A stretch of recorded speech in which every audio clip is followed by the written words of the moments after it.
My name is Deborah Greenhut, and I'm going to read to you from my book, The Hoarder's Wife, published by Woodhall Press. The only way I summoned the strength for my final departure was to understand that I might have to leave everything behind. So that's what I did, hoping that Luddy would calm down and let me come back inside one day to retrieve the rest of my belongings. My family now flits here and there through the house, like birds returning to the woods after a long winter to see if their nest might still be available. The windows are filthy. It's difficult to see the river and the trees that drew us here. The boys go straight back to their rooms to look for souvenirs from childhood. A hockey stick, baseball cards, something.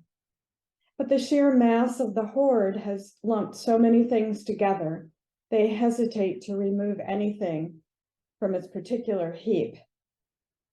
I see Jake reaching for his baseball card collection on a shelf and Simon pocketing a puck signed by the Devils, their faces red with grief.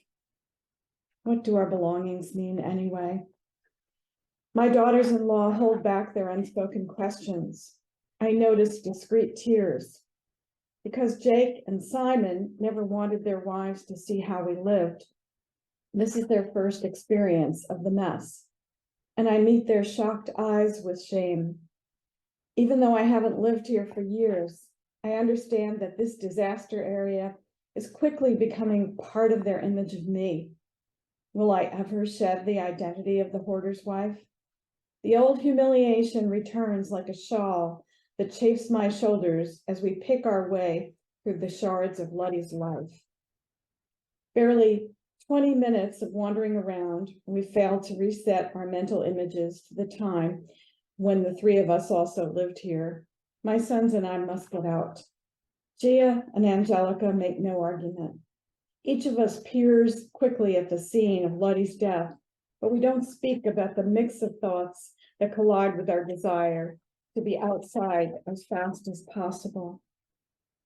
Outside, we walk down the driveway, birds decidedly without a nest, forced to reach out to search out materials for a new one. I see Jake pocketing a blue pebble, Simon a red one. I find an unopened pod from the sweet gum tree. Gia and Angelica bob their heads in shock, still reeling from the encounter with Luddy's mess. When we say our goodbyes near my car, Jake opens the door and tosses his pebble onto the floor in the back. My chest tightens as Simon follows suit with his red one. Yucks, we say in unison. Their childhood word for the rocks they made me keep, picked up from every place we went.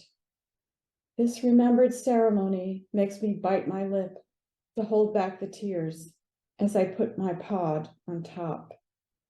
This is the last time we'll all be in this house together.